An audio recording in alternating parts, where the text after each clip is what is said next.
ॐ भद्रं कर्णेभिः शृणुयाम देवाः भद्रं पश्येमाक्षभिर्यजत्राः स्थिरैरङ्गैः स्तुष्टुवागुंसस्तनूभिः व्यशेम देवगीतैयतायुः स्वस्ति न इन्द्रो वृद्धश्रवाः स्वस्ति न पूषा विश्ववेदाः स्वस्ति नस्ताक्षो अरिष्टनेमिः स्वस्ति नो बृहस्पतिर्ददातु ॐ शान्ति शान्ति शान्तिः ॐ नमस्ते गणपतये त्वमेव प्रत्यक्षं तत्त्वमसि त्वमेव केवलं कर्तासि त्वमेव केवलं दत्तासि त्वमेव केवलं हर्तासि त्वमेव सर्वं कल्वितं ब्रह्मासि त्वं साक्षादात्मासि नित्यं ऋतं वच्मि सत्यं वच्मि अव त्वं माम् अववक्तारम्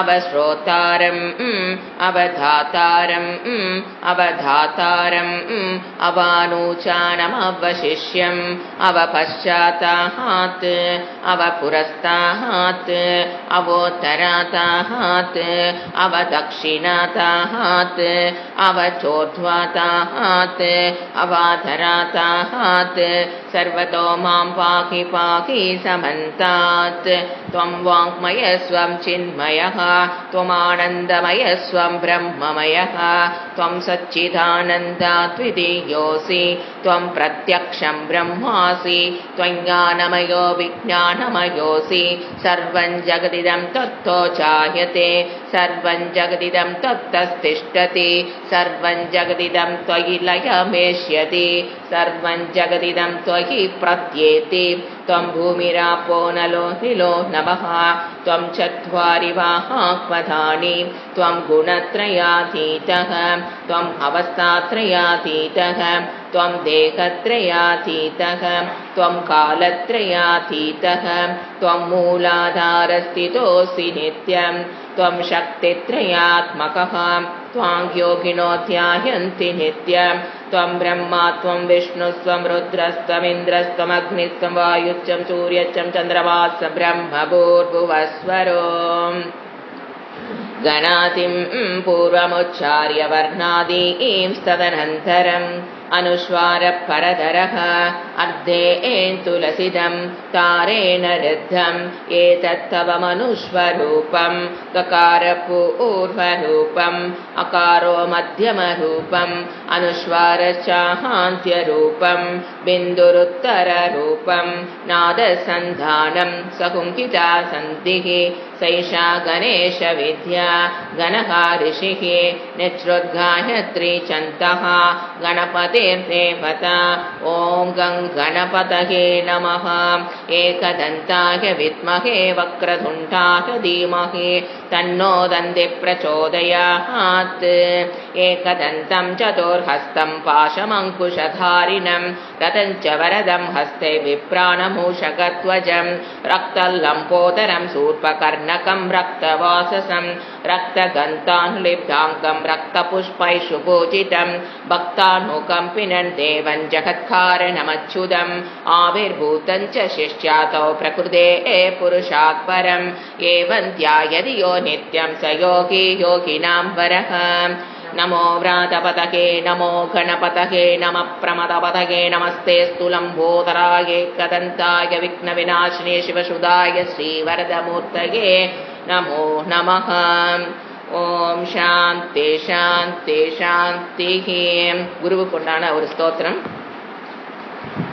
அகண்டமண்டலாகாரம் வியாப்தம் ஏன சராச்சரம் தத்பதம் தர்ஷிதையேன தஸ்மை ஸ்ரீ குரவே நமः. அஜ்ஞானதிமிராந்தஸ்ய ஞானாஞ்சனशलाकया चक्षुरुन्मीलितैः तस्मै श्रीगुरवे नमः.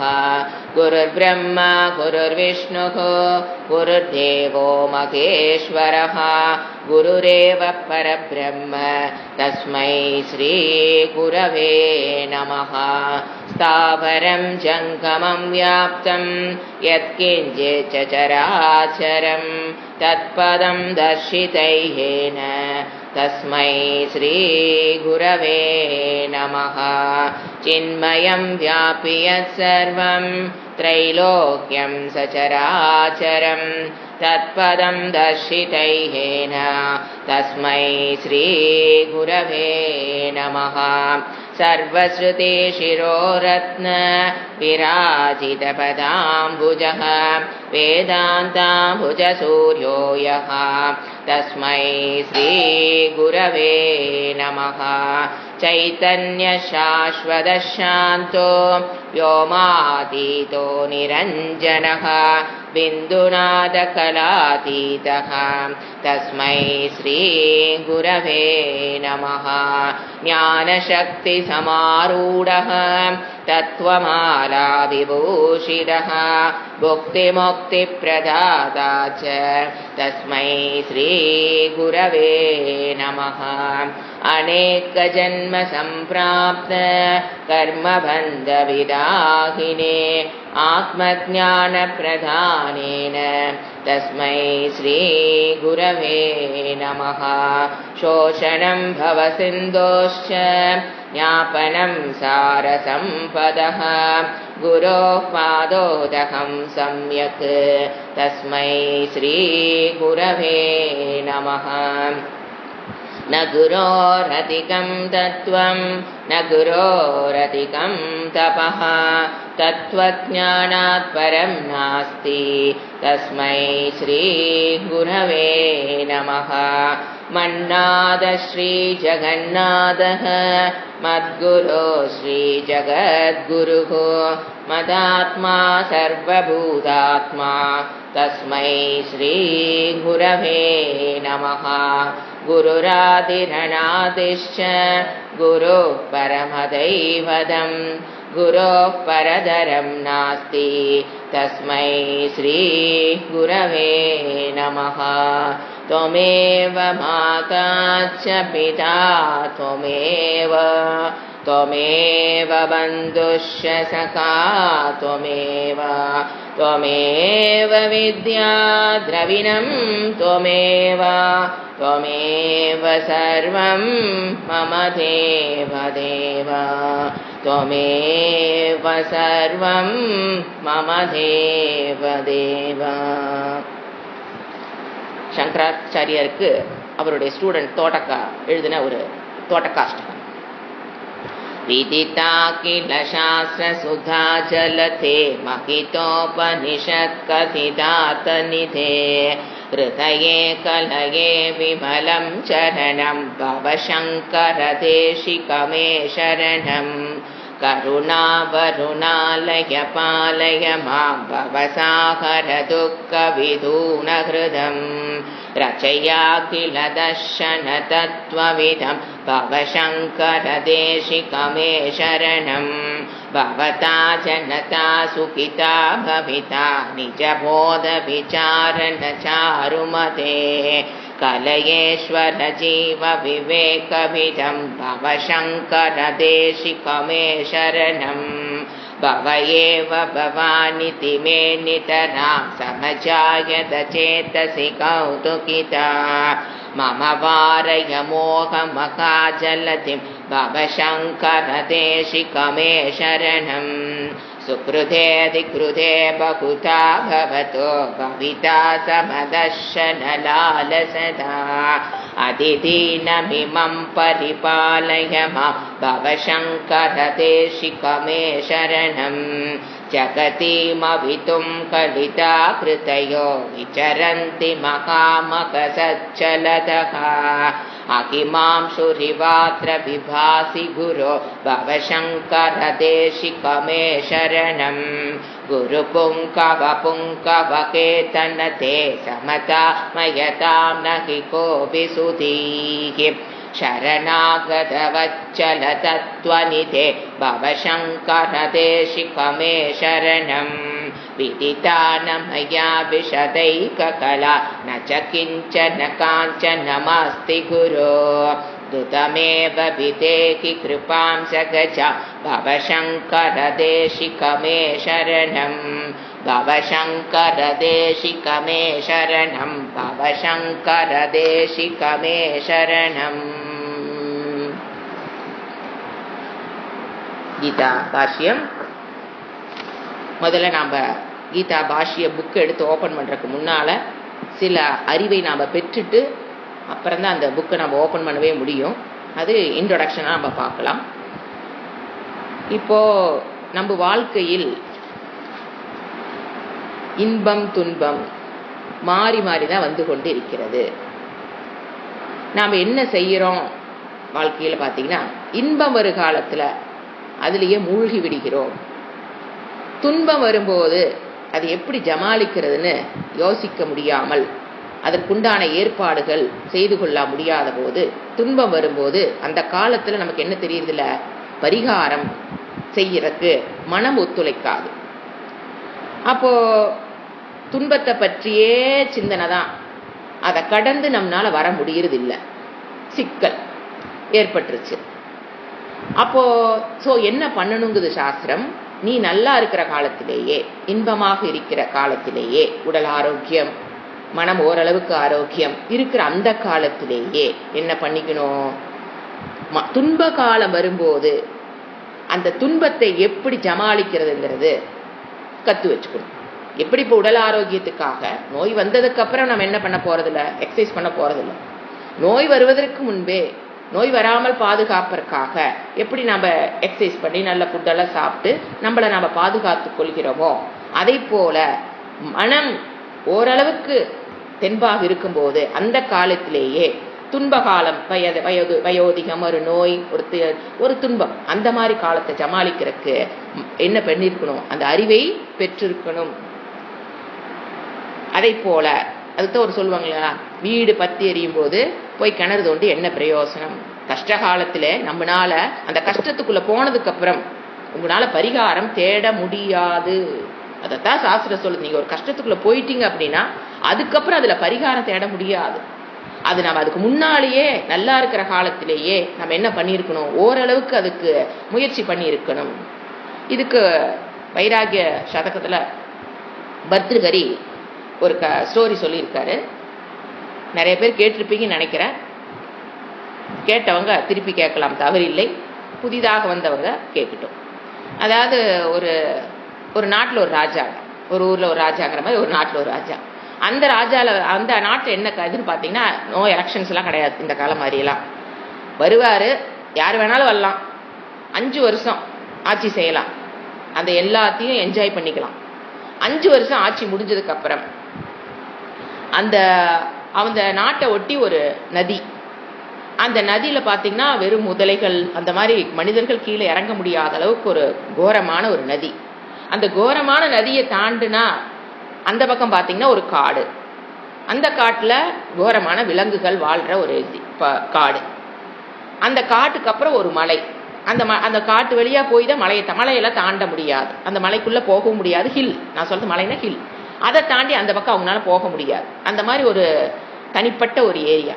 என்ன பண்ணுவாங்க இந்த நாட்டு மக்கள், 5 வருஷம் ஆனதுக்கப்புறம் அந்த நதியில் ஒரு போட்டில் கூட்டிகிட்டு போய் அந்த ராஜாவை அந்த காட்டுக்குள்ளே விட்டுருவாங்க. அவ்வளோதான். மறுபடியும் திரும்பி அவர் விட்டுட்டு வந்துடுவாங்க. அந்த நதியில் நீந்தி வரக்கோ இல்லை அந்த காட்டை தாண்டி மலையை தாண்டி போகிறக்கோ அவங்களுக்கு வாய்ப்பு கிடையாது. அவ்வளோதான். அவங்க என்ன ஆகிறான்னு யாருக்குமே தெரியாது. இந்த கண்டிஷனில் தான் ராஜாவா ஏற்கணும்.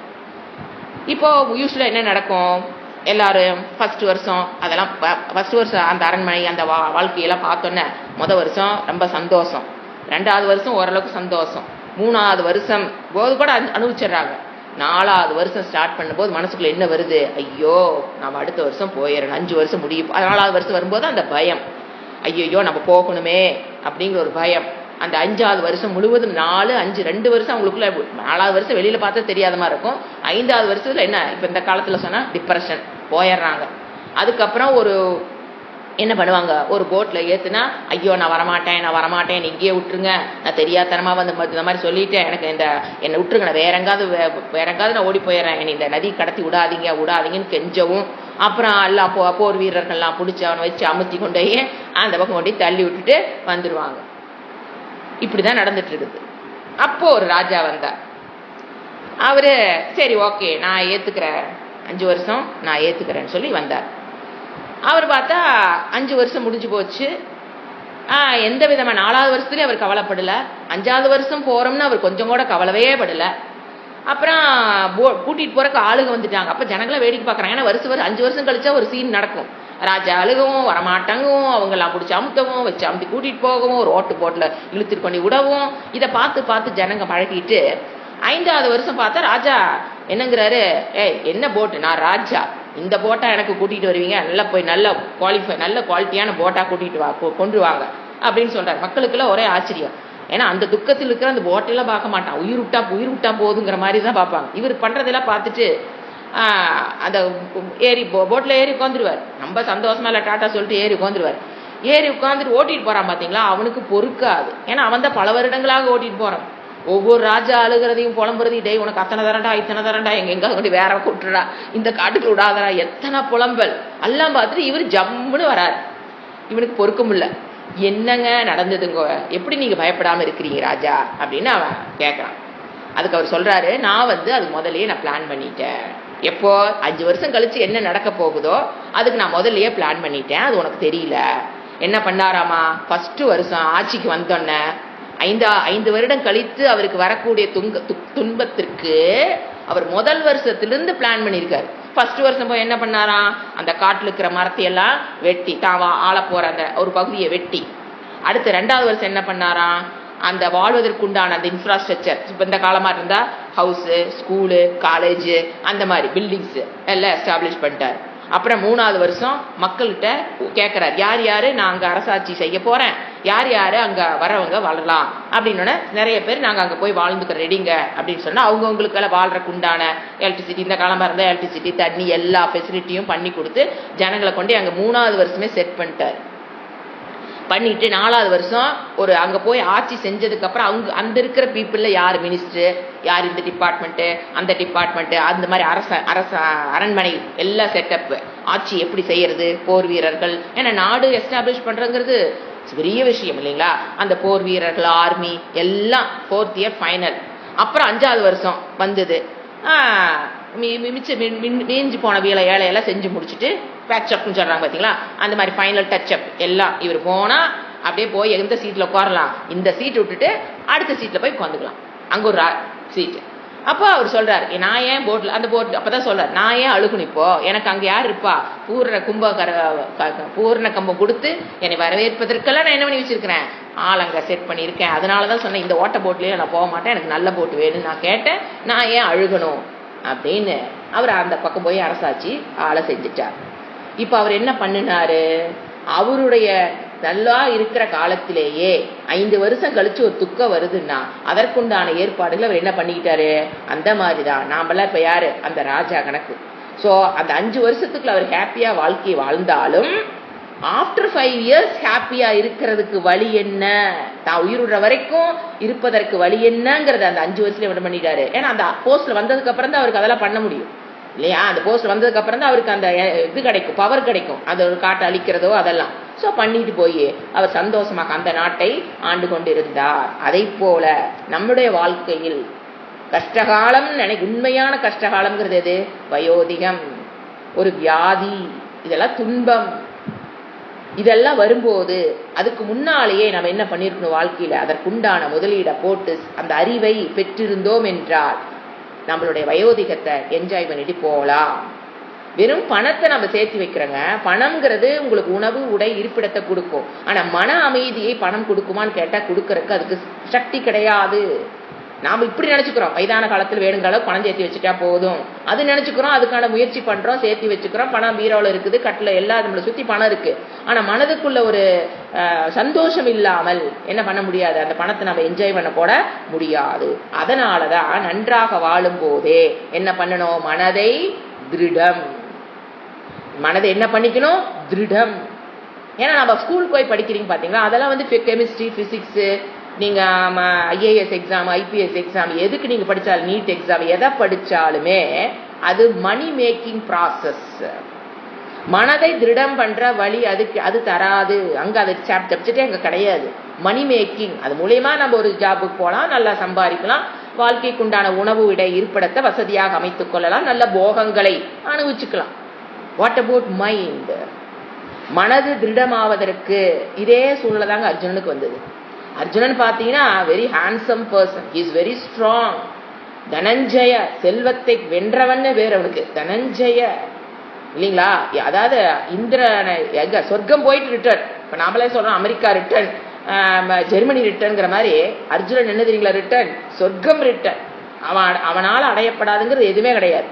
அவ்வளவு வாழ்க்கையில் அடைஞ்சிட்டு போர்ல எல்லாம் பிளான் பண்ணி போர் அன்னைக்கு பீஷ்மரை எழுத்துலாப்புல வந்து நின்னதை பார்த்தோன்ன அவனால் அதை ஜமாளிக்க முடியல. அந்த சிச்சுவேஷன் அவனால ஜமாளிக்க முடியலைன்னா அர்ஜுனன் என்ன பண்ணிக்கல? தன்னுடைய மனதை திருடம் என்ற வழியை நல்லா இருக்கிற காலத்திலே பண்ணி கொள்ளவில்லை.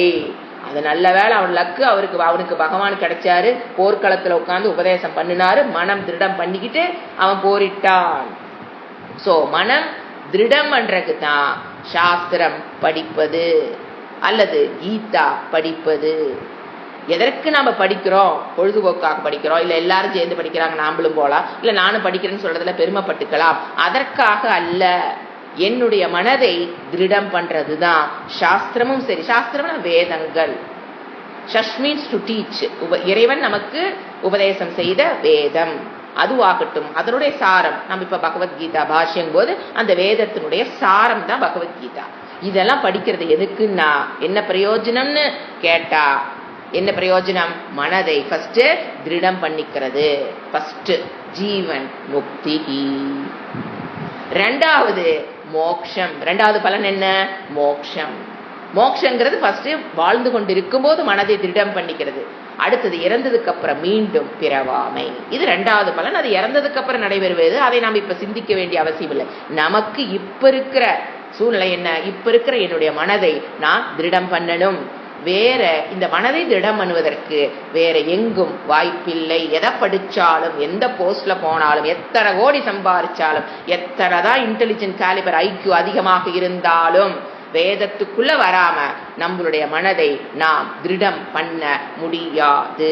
அதனாலதான் இப்ப என்ன நம்ம படிக்க ஆரம்பிக்கிறோம்? கீதா சாஸ்திரம். ஏன்னா எதுக்கு படிக்கிறோங்கிற ஒரு தெளிவோட நாம ஆரம்பிக்கணும். இப்போ coming to the introduction. First இப்ப நான் என்ன சொன்னேன்? எதுக்கு நாம படிக்கிறோம்?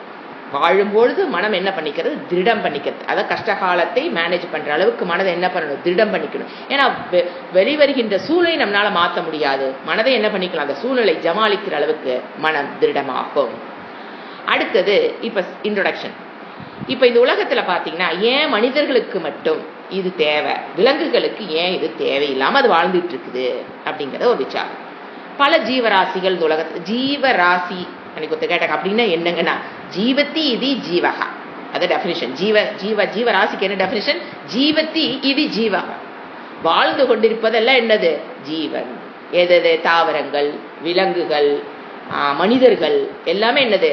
ஜீவர்கள். மனிதர்கள் மட்டும் ஜீவர்கள் இல்லைங்க, தாவரங்களும் ஒரு ஜீவன் தான். மரங்கள், விலங்குகள், மனிதன் எல்லாமே.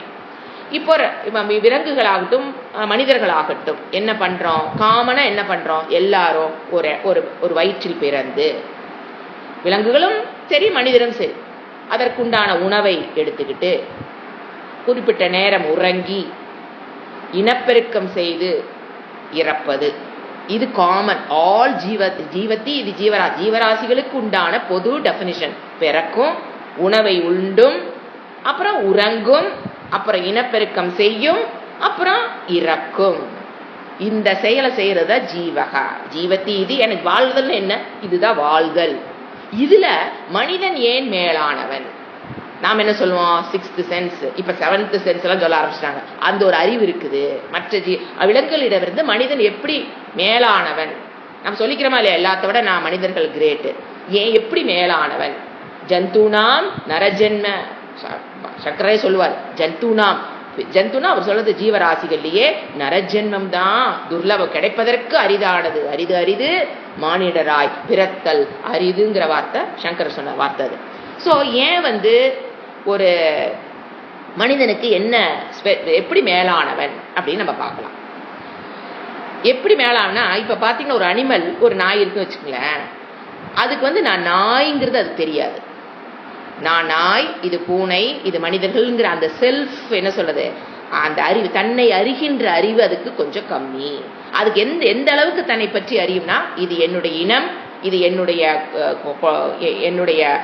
என்ன சொல்றது, என்னுடைய பேர், அல்லது இது என்னுடைய குட்டி, இந்த அளவுக்கு தான் அதுக்கு என்ன பண்ணும், அந்த கான்சியஸ்னஸ் இருக்கும். தன்னை பற்றிய அறிவு அந்த அளவுக்கு தான் இருக்கும்.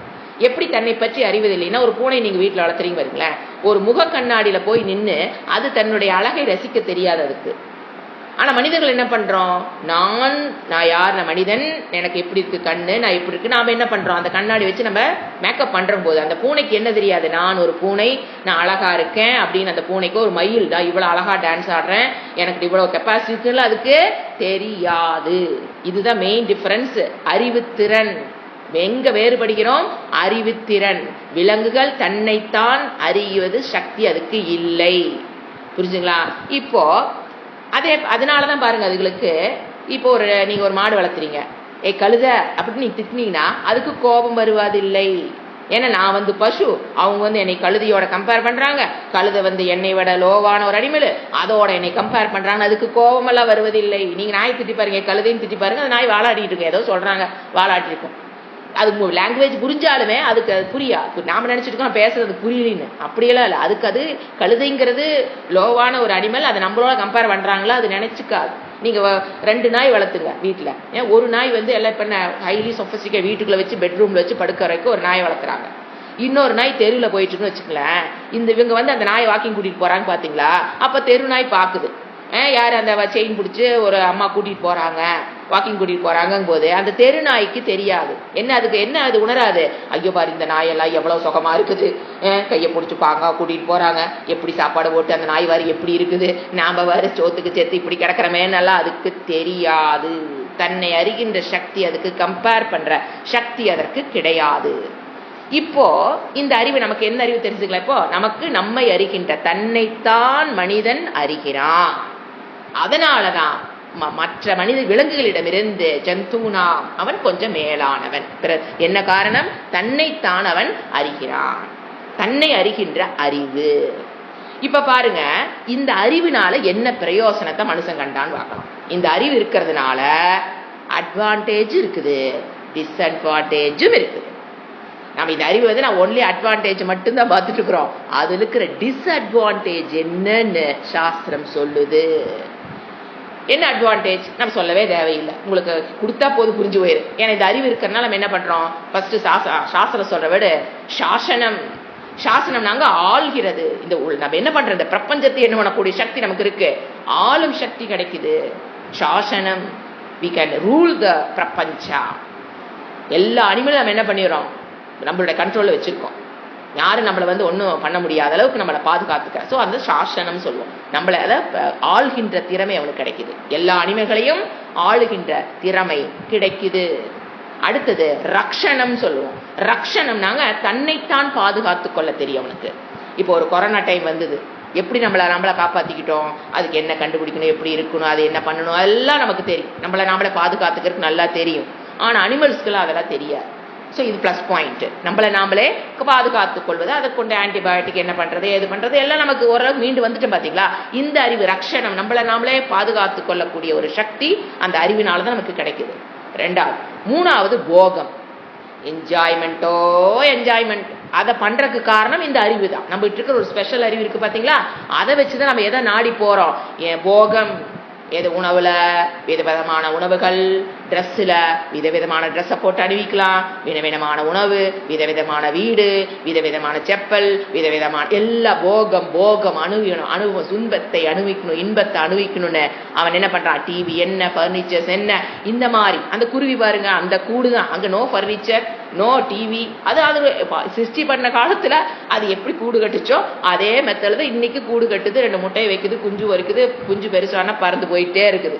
அங்க எந்த விதமான போகமும் அது எதிர்பார்ப்பது இல்லை. ஏன்னா அதுக்கு என்ன இல்லை, தன்னை பற்றி அறிகின்ற அறிவு இல்லாததுனால அது அப்படி வாழுது. இது நமக்கு இருக்க பிளஸ் பாயிண்ட் நம்ம எடுத்துக்கலாமே, அட்வான்டேஜ் இருக்கனால நம்மளாம் என்ன பண்றோம், போகத்தை அனுபவிக்க முடியுது. அந்த போகத்தை அனுபவிக்கு உண்டான சாதனங்கள் என்ன பண்ண தெரியுது, கண்டுபிடிக்க தெரியுது. எப்படி எப்படி இருந்தா நம்ம சுகமா, இதை கண்டுபிடிச்சா நம்ம இப்படி சுகமா இருக்கலாம், இதை செஞ்சா இந்த சமையல் பண்ண இந்த நூடுல்ஸ் இவ்வளவு டேஸ்ட், இந்த மாதிரி உணவில் வேறுபாடு, உடையில் வேறுபாடு, விதமா அனுபவிச்சு இப்படி போட்டு அனுபவிக்கிறது. இது என்னது, போக வஸ்து. மூணாவது பாயிண்ட்.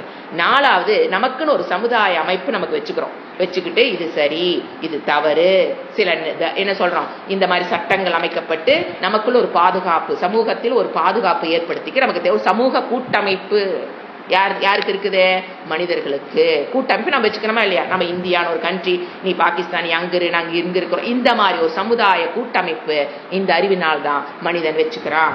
ஸோ இதெல்லாம் என்னவா நம்ம பார்த்தாச்சு, பாசிட்டிவ் சைடு. இதை மட்டும் தான் நம்ம பார்த்துருக்கோம். சாஸ்திரம் சொல்லுது, இதனுடைய இந்த அனிமலை விட ஸ்பெஷலா ஒரு அறிவு வச்சிருக்க நீ சொல்ற இல்லையா, அதனுடைய டிஸ்அட்வான்டேஜ் என்ன.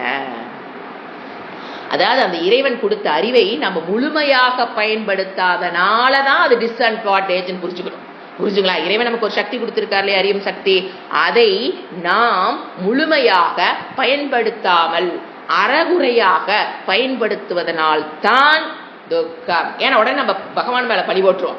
இறைவன் பாரு அவங்களெல்லாம் அப்படி படிச்சுட்டேன், நம்மளை இப்படி படிச்சிட்டாரு, நான் அதனாலதான் கஷ்டப்பட்டேன். அப்படி அல்ல, நாம் அறிவன் கொடுத்த அறிவை முழுமையாக பயன்படுத்துவது இல்லை, அதனாலதான் டிஸ்அட்வான்டேஜ். புரிஞ்சுங்களா. என்னென்ன disadvantage, drawback of this knowledge, அறிவு பாத்தீங்கன்னா, ஃபர்ஸ்ட் பயம். ஃபர்ஸ்ட் பயம்ங்கிற துக்கம். பயம்ங்கிறது என்னது, ஒரு துக்கம் தான் டாபிக். அதில் ஃபர்ஸ்ட் துக்கம் என்ன, துக்கம் வருவதற்கு காரணம் இந்த ஸ்பெஷல் அறிவு இருக்கிறனால தான், அதை சரியா யூஸ் பண்ணாதனால தான் துக்கமே வருது. ஃபர்ஸ்ட் துக்கம் என்ன, பயம். இப்ப பாத்தீங்கன்னா அனிமல்ஸ்க்குலாம் எங்க பயம் இல்லையாங்க, நம்ம கல் எடுத்து அடிச்ச நாய் ஓடுது இல்லைன்னா அதுக்கு அந்த நோயோ அந்த உடல் வலியோ அனுபவம் இருக்கும். மரணம், நோய், உடல் வலிங்கிற எக்ஸ்பீரியன்ஸ் நமக்கு இருக்கு, அதுக்கு இருக்கும். புரிஞ்சுங்களா. அதுக்கு ஒருத்தர் அடிச்சாங்கன்னா உடம்பெல்லாம் வலிக்கும். உடல் வலியாகட்டும், மரணமாகட்டும், ஒரு அந்த ஒரு எக்ஸ்பீரியன்ஸ் அதை அனுபவிக்கும். ஆனா வருவதற்கு முன்னாலே இப்படி வந்துருமான்னு உட்கார்ந்து கவலைப்படாது. they will not worry about future. அனுபவம் வரும்போது அனுபவிக்கும், அந்த எக்ஸ்பீரியன்ஸ் நமக்கு இருக்கும், அதுக்கு இருக்கும். ஆனா வருவதற்கு முன்பே ஐயோ நமக்கு இது வந்துட்டு என்ன பண்றது, நம்ம வயசான காலத்துல நம்ம என்ன பண்றோம், நமக்கு வயோதிகம் வருது, ஐயோ வயோதி வந்துட்டு நம்மளை யாரு பார்த்துக்கோ, நம்ம என்ன பண்ண போறோங்கிற கவலை மனிதனுக்கு வருதா இல்லையா. அந்த மாதிரி உட்கார்ந்து அது என்ன பண்ணாது, கவலைப்படாது. ஏன், அதற்கு அந்த அறிவு, தன்னை பற்ற அறிவு இல்லாதனால அது கவலைப்படுது. நாம ஏன் கவலைப்படுறோம், ஃபியூச்சரை பத்தி பயம், அல்லது நீ இறந்த காலத்தில் நடந்த நிகழ்வுகளை நினைத்து பயப்படுறமா இல்லையா. அந்த பயம் அனிமல்ஸ்க்கு கிடையாது. ஏன்னா அது தன்னைத்தான் அறிவது இல்லை. சோ இது என்னது, நம்ம கிட்ட இந்த அறிவுனால நம்மகிட்ட இருக்கிற டிஸ்அட்வான்டேஜ் என்னன்னு பாத்தீங்கன்னா பயம். இது வந்துருமோ அது வந்துருமோன்னு பயம், மரணம் வந்துருமோன்னு பயம், அதுக்கு பேரு ஃபீலிங் ஆஃப் இன்செக்யூரிட்டி, பாதுகாப்பு அற்ற உணர்வு. This is the first consequence of that. நம் இறைவன் கொடுத்த அறிவை முழுமையாக பெறாததனால் வருகின்ற disadvantage for feeling of insecurity. என்ன ஆயிருமோ, அப்படி ஆயிருமோ, இப்படி வந்துருமோ, நோய் வந்துருமோ, மரணம் வந்துருமோ. சோ என்ன ஆகுது, அந்த ஃபீலிங் ஆஃப் இன்செக்யூரிட்டி அதுக்கு அதிகம். அடுத்தது அதை என்ன பண்ணது, ஃபியூச்சரை பத்தி அது சிந்தனை எது இருக்காது. there will be a physical pain. அனிமல்ஸ்க்கு there will not be psychological pain. நமக்கு என்ன இருக்கும், physical pain. அதை டாமினேட் பண்ற அளவுக்கு என்ன இருக்கும், psychological pain நமக்கு உண்டு, பிகாஸ் ஆஃப் தட் அறிவு. அடுத்து ரெண்டாவது சோகம். ஃபர்ஸ்ட் பயம், அது நமக்கு மட்டும்தான் உண்டானது, அனிமல்ஸ் கிடையாது. ரெண்டாவது சோகம். சோகம் நாங்க சைக்கலாஜிக்கல் பெயின், அதுதான் சொல்ல. சோகம்னா சைக்கலாஜிக்கல் பெயின், மனதில் வருகின்ற ஒரு வலி. அது மரணத்தினால வரலாம் வலி, அல்லது நோய்வாய்ப்பட்டதுனால வரலாம். சோகம் எதனால வேணாலும் வரலாம், மனதுக்குள் இருக்கிற ஒரு பெயின், சைக்கலாஜிக்கல் பெயின், அது எதனால வேணாலும் வரலாம். அந்த சோகம் அனிமல்ஸ்க்கு கிடையாது. அந்த அறிவு இருக்கிறதுனால தான் நம்ம என்ன பண்றோம், சோகம் சைக்கலாஜிக்கல் பெயின் வருவதற்கு காரணம் ஏன்னா நாய்க்கு எங்காவது டிப்ரெஷன் வந்துருச்சுன்னு மனோதத்துவ டாக்டர்கிட்ட கூட்டிட்டு போறோமே என்ன? வீட்டில் வளர்த்துற நாய்க்கு பூனைக்கு டிப்ரெஷன் வந்துருச்சு, மனோதத்துவ டாக்டர்கிட்ட கூட்டிட்டு போறோமா என்ன? ஏன்? அதுக்கு அந்த அறிவு, தன்னைத்தான் அறிவு இல்லாததுனால அதுக்கு அது பிளஸ், நமக்கு இந்த இடத்துல மைனஸ். அடுத்தது ஒரு இந்த அறிவு இருக்கிறனால தான் நம்ம என்ன பண்றோம்? டிஸ்அட்வான்டேஜ் என்னன்னு பாத்தீங்கன்னா, ஃபர்ஸ்ட் நாம சொன்ன பயம், அடுத்தது சோகம், அப்புறம் அடுத்தது ஒரு ரிலேஷன்ஷிப் நம்ம டெவலப் பண்ணுவோம். இந்த அறிவு இருக்கிறனால தான் we will develop a relationship with human beings. It may be friends, நமக்கு பிடிச்சவங்களோட ஒரு பழக்கம், சம்பந்தம், உறவு, ரிலேஷன்ஸ் நம்ம டெவலப் பண்றோம்.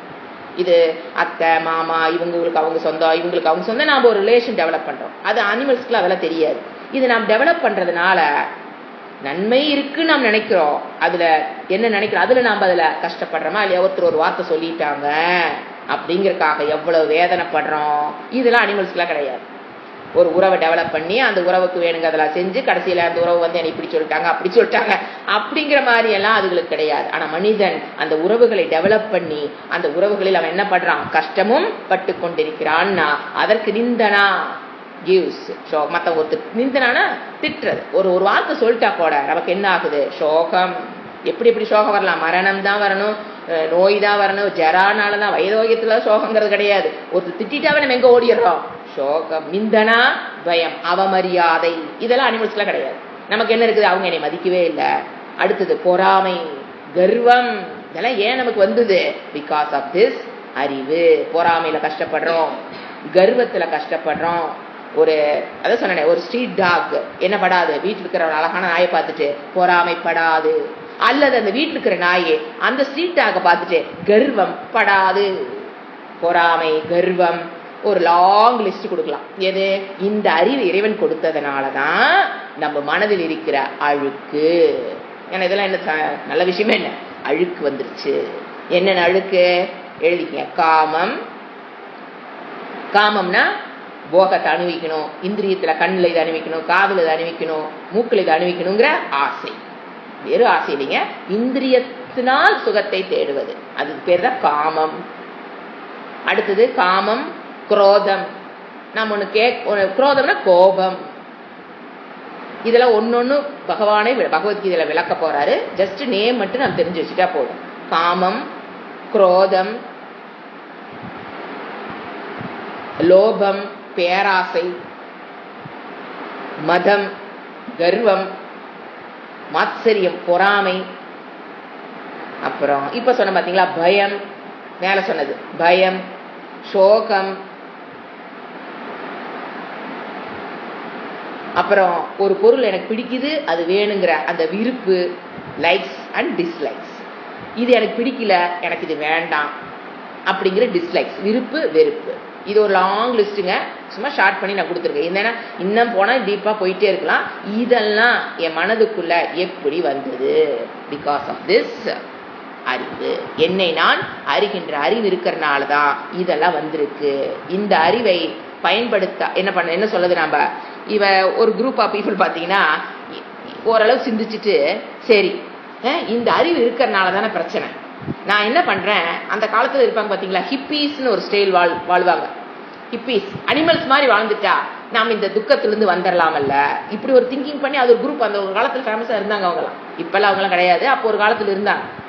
என்ன பாத்தீங்கன்னா அவங்க என்ன பண்ணாங்க, இந்த அறிவு இருக்கிறனாலதான் பிரச்சனை, நான் அனிமல் மாதிரியே வாழ்றேன், அப்போ எனக்கு இந்த துக்கத்திலிருந்து விடுபட்டலாமல்ல அப்படிங்கிறது அவங்க கணக்கு. அப்படிலாம் வாழ முடியாதுங்க. ஏன்? இது இருக்கிற காமக்ரோதத்திலிருந்து நீங்க அனிமலை எப்படி வாழ? அவங்க அனிமலானா அந்த ஆக்ஷன், இந்த ஆட்டிடியூட்லாம் கொண்டு வர முடியாது. அனிமலுக்குள்ளான ஆட்டிடியூட் மனிதர்கள் எப்படி கொண்டு வருது? இந்த அறிவை வச்சுக்கிட்டு எப்படி கம்பேர் பண்ணாம வாழ்வீங்க? எப்படி பொறாமப்பட வாழ்வீங்க?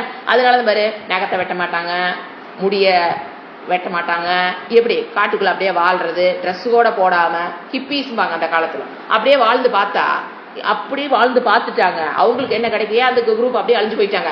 அதுலயும் அவங்களால என்ன பண்ண முடியல, அனிமலை போல வாழ்ந்தா நம்ம இந்த துக்கத்திலிருந்து விடுபட்டலாம்னா விடுபட முடியாது. ஏன்னா அவங்களுக்கு அப்ப நமக்கு இருக்கிற என்ன பண்ண, அந்த கோபம், கோதம், விருப்பு வெறுப்பு, இந்த மனதில் இருக்கிற அழுக்குகள், இந்த அறிவினால் வந்த அழுக்குகளை போக்குறக்கு அந்த ஹிப்பி ஸ்டைலு ஒத்துவல்ல. சோ இந்த ஒரு லிஸ்ட் கொடுத்த பாருங்க, அதுக்கு பேர் தான் சம்சாரம். அதுக்கு பேர் என்னது? சம்சாரம். எது? என் மனதில் சைக்கலாஜிக்கல் பிரச்சனை ப்ராப்ளமா இருக்கிற மனதில் இருக்கிற ப்ராப்ளம் எது? விருப்பு, வெறுப்பு, காமம், குரோதம், மதம், மாத்சரியம், பயம், சோகம். தட் இஸ் ஈக்குவல் டு சம்சாரம். சம்சாரம் ஒய்ஃப் இல்லைங்க, சம்சார துக்கம். சோ இதிலிருந்து நிவிருத்தி பண்றதுக்காகத்தான் விடுபடுவது. நிவிருத்தினாங்க விடுபடுதல், நிவிருத்தி. இதிலிருந்து விடுபடுவதற்காகத்தான் கீதா பாஷ்யம் படிக்க வந்துள்ளோ. ஏன்? மிருகங்கள் அனுபவிக்காததை மனிதன் மட்டும் அனுபவிக்கும் இந்த விஷயங்களிலிருந்து விடுபடுவதே மோக்ஷம். This is a definition for மோக்ஷம். இதிலிருந்து இதெல்லாம் சம்சாரம். புரிஞ்சுங்களா? இந்த சம்சாரத்திலிருந்து விடுபடுவதுக்கு பேர் என்ன? மோக்ஷம். ஏன்னா மோக்ஷம்ங்கிறது சொசைட்டில தவறா புரிஞ்சு வச்சிருக்காங்க. அது இறந்ததுக்கு அப்புறம் அடையப்பட வேண்டுவது, இறந்ததுக்கு அப்புறம் விஷ்ணு லோகத்துக்குள்ள சாமீபியம், லோகத்துக்குள்ள போயிடுற அவர் பக்கத்துல போறது சாலோக்கியம், அந்த லோகத்துக்குள்ள போறது மோக்ஷம். சாமீபியம் விஷ்ணுக்கு பக்கத்துல போறது சாமீபம், சமீபே போறது மோக்ஷம். சாலோக்கியம்னா அவங்க லோகத்துக்கு போறது, அவரை சாமீபியம்னா அவருக்கு அருகில போறது, சாயுஜ்யம்னா அவரோட போய் ஒட்டிக்கிறது, இந்த உருவத்தோட போய் ஒட்டிக்கிறது. நான் ஜீவாத்மா வேற, பரமாத்மா வேற. ஜீவாத்மா இறந்ததுக்கு அப்புறம் போய் அங்க விஷ்ணுவோட ஒட்டிக்கிறது மோக்ஷம் அல்ல. என்ன மோக்ஷம் என தெளிவு இங்கிருந்து ஆரம்பிச்சாதான் உங்களுக்கு கரெக்டா புரியும். தெளிவு என்னன்னா, இப்ப நான் இதுல கஷ்டப்பட்டு இருக்கேன், அந்த கஷ்டத்துக்கு பேர் என்னது? சம்சாரம். அதிலிருந்து விடுபடுவது மோக்ஷம். புரிஞ்சுங்களா? மன நிம்மதி. அதுக்கு பாருங்க, மோட்சத்துக்கு நிறைய டெஃபினிஷன் கொடுப்பாங்க. எது ஜீவன் முக்தின்னு சொல்லுவாங்க, மன 100% நிம்மதி, தெளிவு, குழப்பம், இதெல்லாம் என்னது? மன திருடம். அதெல்லாம் என்னது? மோக்ஷம். பேசிக்கா இந்த சம்சாரத்திலிருந்து விடுபடுவதுதான் மோக்ஷம். கீதா இப்ப எதுக்கு படிக்கிறோம்? கீதா பாஷ்யம். இந்த சம்சாரத்திலிருந்து விடுபட்டு அந்த மோட்சத்தை அடைவதுதான். ஆனா நம்ம வீட்டுல வைக்கிற நாய்க்கோ பூனைக்கோ இந்த கிளாஸ் தேவையில்லை. மனிதர்களுக்குத்தான் இது தேவை. சோ நமக்கு கொடுத்த நம்ம அறியும் திறனை இப்ப சொல்யூஷனுக்கு வரலாம். இப்ப நமக்கு கொடுத்த அறிவை நாம என்ன பண்ணணும்? முழுமையாக பயன்படுத்தி விட்டா சம்சார நிவிருத்திங்க. வேற ஒண்ணும் இல்லை. நமக்கு கொடுத்த அறிவை முழுமையாக நம்ம பயன்படுத்திட்டோம்னா என்ன கிடைக்கும்? சம்சாரம் நல்லா புரிஞ்சுதுங்களா? ராகம், துவேஷம், காமம், குரோதம், மதம், மாத்சரியம், இதெல்லாம் தான் சம்சாரம். அதுல இருந்து விடுபடணும்னா ஒரே வழி, இறைவன் கொடுத்திருக்கிற ஒரே வழி, உங்களுக்கு கொடுத்திருக்கிற அறிவை முழுமையாக நீங்க பயன்படுத்தணும். அப்ப என்ன அர்த்தம்? இதுல கஷ்டப்பட்டு இருக்கோம்னா என்ன அர்த்தம்? மத்தவங்க எல்லாம் காரணம் இல்லைங்க.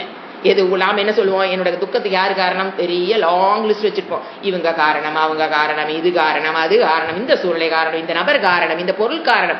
யாரு காரணம் இல்ல. இத புரிஞ்சுக்கிறதே சாஸ்திரத்தில் நீங்க 50% கிராஸ் அவுட் பண்ணிட்டு. ஏன்னா பிரச்சனை என்னன்னு முதல்ல புரியணும். பிரச்சனை நம்ம வேற எங்கேயோ பிரச்சனைன்னு நினைச்சிட்டு அதுக்குண்டான சொல்யூஷன் போறதுனாலதான் சாகர வரைக்கும் நம்மளுக்கு பிரச்சனைக்கு முடிவு கண்டுபிடிக்க தெரியறதில்லை. ஏன்னா பிரச்சனை இருக்கிற இடம் அஸ்திவாரத்துல. நாம என்ன பண்றோம்? அஸ்திவார பிரச்சனையாகி செவுத்துல கிராக் வந்ததுன்னா அஸ்திவாரத்தை கவனிக்கணும். அதை விட்டுட்டு செவுத்துக்கு பேட்ச் ஆஃப் சிமெண்ட் வச்சு பூசுறது, பெயிண்ட் அடிக்கிறது, இந்த மாதிரி வேலையை பண்ணிட்டு இருக்கிறனாலதான் இறக்குற வரைக்கும் நமக்கு என்ன தெரியல? துக்கத்திலிருந்து எப்படி வர்றதுன்னு வெளிப்படுறதுன்னு தெரியல. சோ இந்த சம்சார நிவிருத்தி, கெட் அவுட் ஆஃப் தட் சம்சார துக்கம்னா உங்களுக்கு கொடுத்திருக்கிற அறிவை நீங்க முழுமையா பயன்படுத்தணுங்க. அவ்வளவுதான். ஆனால் நாம என்ன பண்ணி வச்சிருக்கிறோம்? முழுமையா பயன்படுத்தலிங்கிறது புரிஞ்சுக்கிறோம். அப்ப நாம என்ன பண்ணி வச்சுக்கணும்? தவறாக அறிந்துள்ளோம். இந்த அறிவை என்ன பண்ணிட்டு நம்ம தவறாக பயன்படுத்திட்டோம். அதனாலதான் எனக்கு துக்கம். சோ இந்த அறிவே என்னை பற்றிய அறிவு. இறைவன் கொடுத்த எங்கிட்ட இருக்கிற அறிவு இருக்கு பாத்தீங்களா? அந்த அறிவை பற்றிய முழுமையாக நான் யாருன்னு தெரிஞ்சுக்கிறது தான். அந்த அறிவை என்ன? எனக்கு கொடுத்த அந்த அறிவை பயன்படுத்தி நான் யாருன்னு கண்டுபிடிக்கணும். அதுதான் என்னது? மோட்சம். உடனே தோணும், ஏங்க நான் யாருன்னு தெரியாம 5 மணிக்கு கிளாஸ்ல உட்காந்துருக்கேன், நான் இன்னாருடைய மகள், இன்னாருடைய மனைவி, இன்னாருடைய அம்மா, இன்னாருடைய தாத்தா, இன்னாருடைய அத்தை, இன்னாருடைய தங்கச்சி, இன்னாருடைய அக்கான்லாம் எனக்கு தெரிஞ்சுதான் அதெல்லாமா தெரியாம உட்காந்துருக்கிறேன்னா? நீங்க கொடுக்கிற டெபினிஷன் எல்லாமே உங்களுடைய சரீரத்துக்கு, உடம்புக்கு உண்டான ரிலேஷன்ஸ். அப்ப என்ன அர்த்தம்? நான் இந்த உடலை நான் என்று எடுத்துக்கொண்டுள்ளேன். இதுதான் அந்த அறிவினால் ஏற்பட்ட அறகுறை பிரச்சனை. நமக்கு கொடுத்த அந்த அறிவினால நம்ம என்ன பண்ணிட்டோம்? இந்த சரீரம் நான், அப்படிங்கிறத எடுத்துக்கிட்டது. எதனால அந்த சரீரத்தை நான் எடுத்துக்கிட்டோம்? நமக்கு கொடுத்த அறிவை முழுமையாக பயன்படுத்தாததுனாலதான் இந்த சரீரத்தை என்ன பண்ணி வச்சிருக்கோம்? நான் எடுத்திருக்கோம். அப்ப அந்த சரீரத்தினுடைய உங்களுக்கு சரீரம் நான் எடுத்துக்கிட்டு வச்சுக்கலேன். சரீரம்னு என்ன இருக்கும்? குறையில்லாத ஏதாவது சரீரம் இருக்கா என்ன? ஏதாவது ஒரு சரீரம் சொல்லுங்க பார்க்கலாம், குறையில்லாத சரீரம். அப்ப அந்த நான் அந்த குறையெல்லாம் எனக்கு என்ன தோணுது? என்னுடைய குறைகளாக தோண ஆரம்பிக்குது. அதுதான் பிரச்சனை. சோ இப்ப என்ன நமக்கு வேணும்? அறிவே மூலதனம். அப்படிதானே? இப்ப பிரச்சனைகள் இப்ப என்ன நம்ம புரிஞ்சு வச்சிருக்கோம்? அறிவுதான் மூலதனம். அதை முழுமையாக நான் யாருன்னு, அது ஃபர்ஸ்ட் நான் யாருங்கிற அறிவுல பிரச்சனை. அடுத்தது இந்த சரீரம் நான்னால என்னென்ன பிரச்சனை வருது பாருங்க. ஈஸ்வரன் இறைவன் ஆறுல பிரச்சனை. அடுத்தது இந்த ஜகத்து. மூணுலையும் நமக்கு அறிவு முழுமையாக இல்லை. அதுதான் சம்சார துக்கம். என்னென்ன இடத்துல நமக்கு அறிவு கம்மியா இருக்கு? என்னை பற்றிய அறிவு, கண்ணால பாக்குற இந்த உலகத்தை பற்றிய அறிவு. ராக்கெட்டோட தெரியலாங்க, சந்திரமண்டலம் போக தெரியலாங்க, ஆனா இந்த உலகத்தை பற்றி உண்மைத்தன்மை என்னங்கிறது ராக்கெட் விடுறவனுக்கு தெரியாது. இது சொல்லுது உன் உலகத்துடைய உண்மைத்தன்மை என்ன, இறைவன் யாரு, அவருடைய உண்மைத்தன்மை என்ன, என்னுடைய உண்மைத்தன்மை என்ன. இந்த மூணு அறிவும் சரியாக நமக்கு தெரியணும்.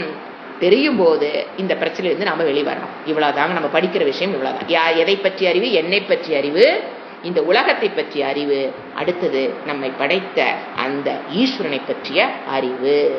ஓகே, எப்ப நாம கீதா இந்த அறிவு இதுக்கு தான் நம்ம படிக்க போறோம் தெரிஞ்சுட்டோம். இது எப்பங்க ஸ்டார்ட் பண்ணலாம்?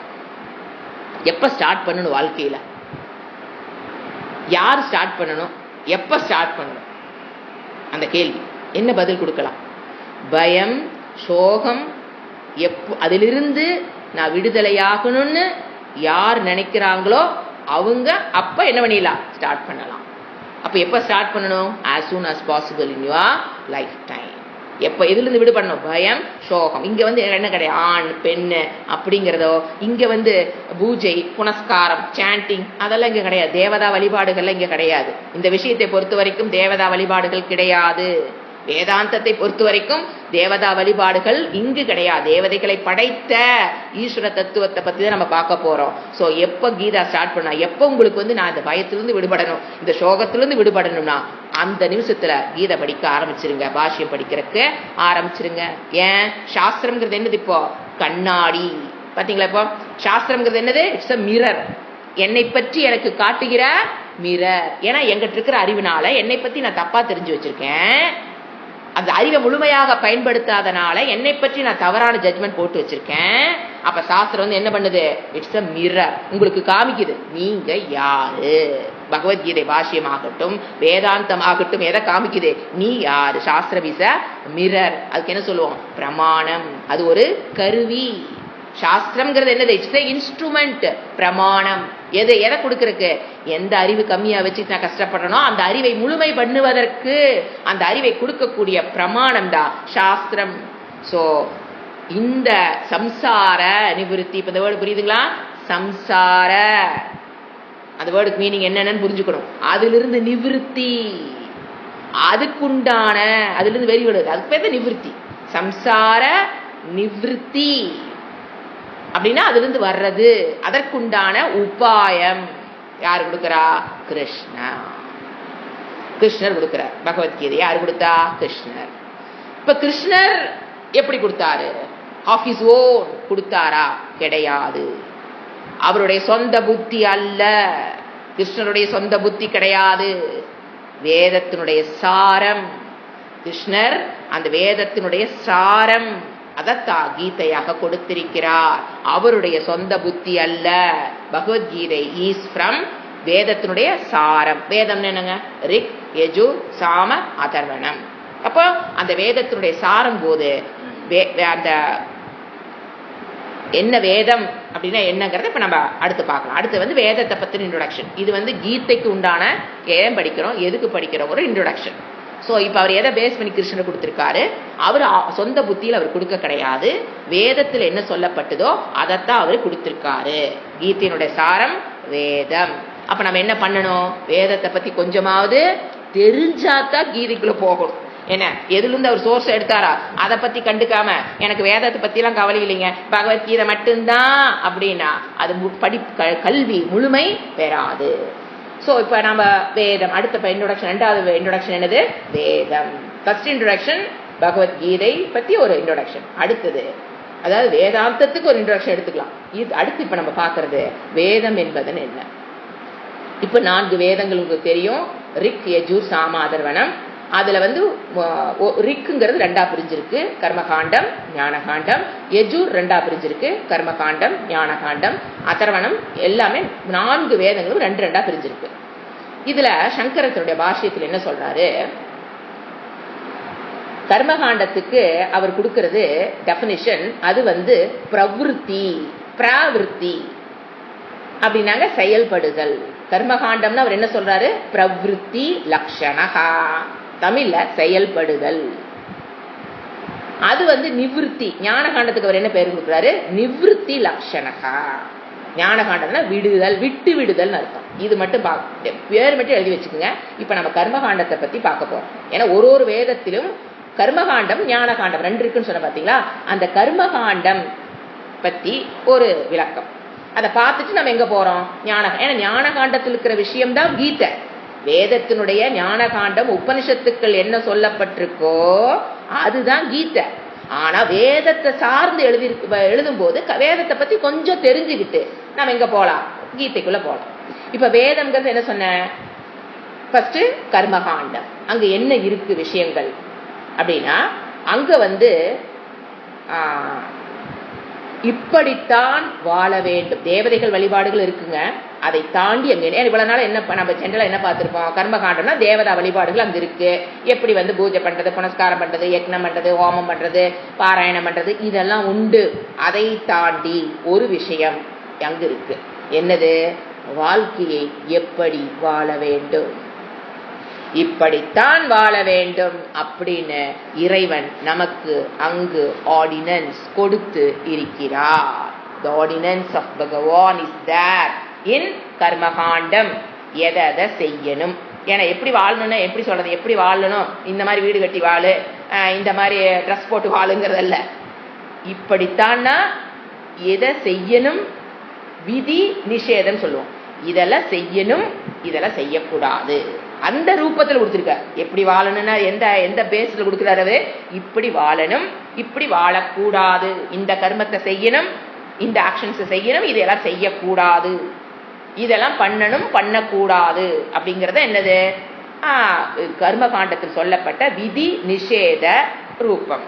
இப்படி எந்த சொல்றாரு? இப்படி வாழணும், வாழக்கூடாது. ஓகே. இப்போ அதுல அங்க என்ன சொல்றாரு இறைவன்? புண்ணியத்தை பத்தி அங்க பேசியிருக்கார். கர்மகாண்டத்துலதான் புண்ணியத்தை பத்தி அவர் பேசியிருக்கார். இப்போ எப்படிங்க அவர் பேசியிருக்காரு? எப்படி நமக்கு தெரிஞ்சது அப்படின்னா, இந்த வேதத்தை ரிசீவ் பண்ணினது ரிஷிகள். அவங்களுடைய ஓன் புத்தியிலிருந்து வந்தது கிடையாது. அந்த சப்தம் இன்னைக்கு அந்த பிரபஞ்சத்துல இருக்கு. அந்த ரிஷிகள் has the capacity to receive that sound. அப்புறம் திருஷ்டம் தான் சொல்லுவாங்க. நான் அதை கண்டேன்னு தான் சொல்றாங்க. கண்டேன்னா புக்கு கண்ணுக்கு முன்னால நிற்கிறதில்ல. அந்த சப்தம் அவங்களுக்கு கேட்டு அவங்க என்ன பண்ணியிருக்காங்க? எழுதி வச்சிருக்காங்க. இறைவனோட சப்தத்தை கேட்டு எழுதுனதுனால இறைவன் சொன்னதுன்னு சொல்றோம். அவர் கர்மகாண்டத்துல எப்படிங்க நீங்க இறைவன் சொன்னா யார்கிட்ட சொன்னாரு? வியாசர்கிட்ட இறைவன் சொன்னாரா? அப்படி அல்ல. ரிஷிகளுக்கு அந்த சப்தம் 1-2 நம்ம நாட்டில் பிறந்த ரிஷிகள் 1-2 பேர் இல்லைங்க, ஆயிரக்கணக்கான பேர் ரிஷிகள் நம் நாட்டில் வாழ்ந்த நாடு பாரத நாடு. அத்தனை பேர் அதை என்ன பண்ணி வச்சிருக்காங்க? ரிசீவ் பண்ணி எழுதி வச்சதுதான் வேதம். அதுல தெளிவாய்க்குங்க. அதனாலதான் இறைவன் சொல்றான்னு சொல்றோம். அப்ப அந்த என்ன சொல்றாரு? ஃபர்ஸ்ட் தர்மத்தை பத்தி பேசுறாரு. கர்மகாண்டத்துல எதை பத்தி பேசுறாரு? தர்மம். என்ன ஃபர்ஸ்ட் உங்களுக்கு தெரியும், சாமானிய தர்மம், நல்ல ஒழுக்கம். எது சாமானிய தர்மம்னு? எது? சத்தியம், உண்மை பேசுறது, மற்றவங்களை துன்புறுத்தாமல் இருப்பது. அப்படிதான் அதுதான் என்ன சாமானிய தர்மம். என்ன சொல்லலாம்? இடம் காலம் மனிதர்களை பொறுத்து மாறாத தர்மம் சாமானிய தர்மம். இது அங்க பேசப்பட்டிருக்கிறது. இடம் காலம் மனிதனை பொறுத்து இந்த தர்மம் மாறாது. அதுக்குதான் சாமானிய தர்மம். அதுக்கு என்ன சொல்லுவோம் அடிக்கடி? எனக்கு எது இஷ்டமோ அதுதான் மற்றவர்களுக்கு இஷ்டம், அதைத்தான் நம்ம செய்யணும். நமக்கு எது கஷ்டமோ அது மற்றவர்களுக்கும் கஷ்டம், அதை செய்யக்கூடாது. இவ்வளவுதாங்க சாமானிய தர்மம். இதுக்கு நம்ம பிஹெச்டிலாம் படிக்கணுங்கிற தேவையே இல்லை. அதாவது இந்த உலகம் என்னிடம் எப்படி நடந்து கொள்ள வேண்டும் என்று நான் எதிர்பார்க்கிறேனோ அந்த மாதிரி தான் நான் உலகத்திடம் நடந்து கொள்ள வேண்டும். இந்த உலகம் என்னிடம் எப்படி நடந்து கொள்ள கூடாது என்று நான் எதிர்பார்க்கிறேனோ அதற்போல் நான் மற்றவர்களிடம் நடந்து கொள்ள கூடாது. எங்க நடந்துக்கிட்டே என்னங்க பாப்பம். நீங்க எப்படி எதிர்பார்க்கிறீங்களோ அந்த மாதிரி நீங்க நடந்துட்டீங்கன்னா புண்ணியம். இதை பத்தி பேசுறது தான் கர்மகாண்டம். அதுல ஃபர்ஸ்ட் சாமானிய தர்மம். இப்ப போய் பேசுறாங்க, நம்மகிட்ட ஒருத்தர் போய் பேசுறாங்க, நமக்கு பிடிக்குதாங்க? பிடிக்கல, போய் பேசாத. Very simple. மற்றவங்க கடுஞ்சொற்கள் யூஸ் பண்றது எனக்கு பிடிக்கல, நீங்க யூஸ் பண்ணாதீங்க. இவ்வளவுதான் சாமானிய தர்மம். மற்றவங்க என் பொருளை திருடுறது பிடிக்கல, திருடாதீங்க. இதுக்கு எங்கெங்க போய் படிக்கிறது? எந்த ஆளுமே தேவையில்லை. எப்படி என்னை உலகம் என்னிடம் நடந்து கொள்ள வேண்டும் என்று எதிர்பார்க்கிறேன்னா அது மாதிரி நடந்துக்குங்க. தர்மம். மாற்றி நடந்தீங்கன்னா அதர்மம். அது தர்மம்ங்கிறது எதை கொடுக்கும்? புண்ணியத்தை கொடுக்கும்னு சொல்லுது. ஏன்னா புண்ணியம் பாப்பம்ங்கிற வார்த்தை இறைவன் சொன்ன வார்த்தை. இது மனிதர்களோ சங்கராச்சாரியரோ உட்கார்ந்து கண்டுபிடிச்ச வார்த்தை அல்ல. இது செஞ்சீங்கன்னா புண்ணியம்னு சொல்றது யாரு? இறைவன். இதை செஞ்சா பாப்பம்னு சொல்றது யாரு? இறைவன். சோ புண்ணிய பாப்பம்ங்கிற வார்த்தையே வந்தது இறைவனிடமிருந்து. அப்ப அந்த வார்த்தை எவ்வளவு முக்கியம், எவ்வளவு இது கொடுக்குன்னு பாருங்க ஆச்சுங்களா. அடுத்தது விசேஷ தர்மம். இது மனிதர்கள் என்ன சொல்றது, இடம் காலம் மனிதர்களை பொறுத்து மாறுகின்ற தர்மம். அதுக்கு பேர் விசேஷ தர்மம். மாறும். இப்ப பாத்தீங்கன்னா இப்ப நம்ம வர்ணம் 4 வர்ணங்கள் நம்ம பார்த்துட்டே வரோம். பிராமணன், சத்திரியன், வைசியன், சூத்ரன். அவங்களுக்கு உண்டான கடமை மாறும். தர்மம்னாலும் கடமைனாலும் கர்மம்னாலும் ஒண்ணுதாங்க. கர்மம் தர்மம் கடமை எல்லாம் என்ன பண்ணும்? மாறும். நீங்க இப்ப பாருங்க, தர்மம் சொல்ல பார்த்தீங்க, சாமானிய தர்மம் சொல்ல பாத்தீங்களா? அது சாமானியம் என்னது? ஃபாலோ பண்ண வேண்டியது கர்மம். கடமை. சோ கடமைங்கிற வேர்டு நீங்க எதுக்கு யூஸ் பண்ணலாம்? கர்மம் தர்மம் எல்லாமே என்னதான்? கடமை. அது சாமானியமா ஃபாலோ பண்ண வேண்டிய கடமை. உலகம் எப்படி என்னிடம் நடந்து கொள்ளுதோ அந்த மாதிரி நீ நடந்து கொள்ள வேண்டியது உன்னுடைய கடமையில வருது. அதான் தர்மம் கர்மம் எல்லாம் ஒண்ணுங்க. ஆச்சா. இப்ப எங்க வந்தோம்? விசேஷ தர்மம். விசேஷமான கடமைகள் என்னென்ன? அது அவங்கவுங்க வர்ணத்துக்கு தகுந்த மாதிரி மாறுபடும். அப்புறம் என்ன இருக்கு? இது ஆசிரமம்.